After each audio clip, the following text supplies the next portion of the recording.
काय झालं रे? का हसला? काही नाही. एक मुलगी मुलगा बघायला आली आहे, बघून जरा आश्चर्य वाटलं. हो का? का रे? नेहमी मुलांनीच मुलीला बघायला जायचं असा काही नियम आहे?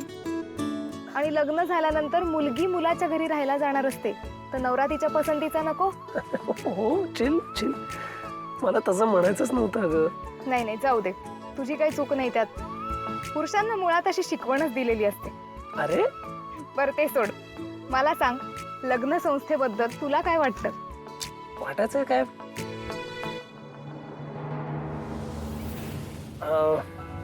मला सध्या लग्नच नाही करायचं.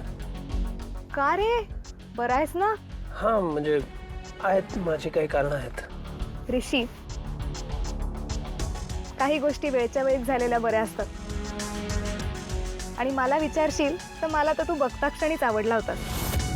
आणि आपण टीचिंग सारख्या एकाच फील्ड मध्ये असल्यामुळे आपलं छान जमेल असं मला तरी वाटतंय. ऋषी, मी खूप अपेक्षा ठेवून आली आहे तुझ्याकडून. आणि मी काय असं तडकाफडकी निर्णय घे असं म्हणत नाहीये तुला. आपण दोघेही मॅच्युअर्ड आहोत. आपण आपला वेळ घेऊ, एकमेकांना समजून घेऊ, मगच डिसिजन घेऊ. काय रे, तू टेन्शन वगैरे घेतलेस की काय? हे बाबा, जस्ट चिल. एवढं टेन्शन नको घेऊस. आणि मी काय लगेच पळवून नेणार नाहीये तुला.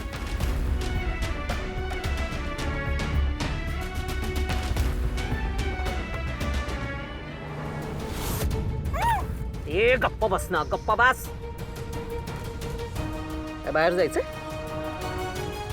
सोडते ना, बाहेर सोडते तुला मी.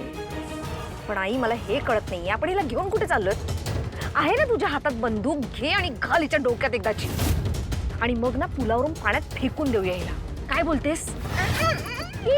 गबगे, आगाऊ कुठची. चांगली आयडिया. आवडली? मला आवडली आयडिया. डायरेक्ट गोळी घालायची.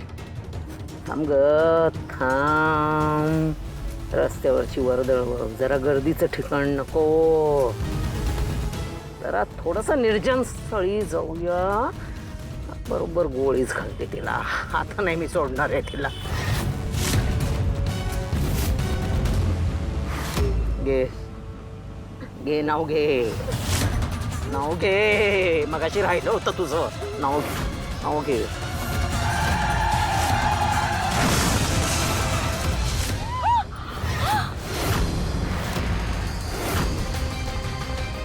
चल, ती उतरायच्या आधी दिवस घे. थांब थांब थांब थांब.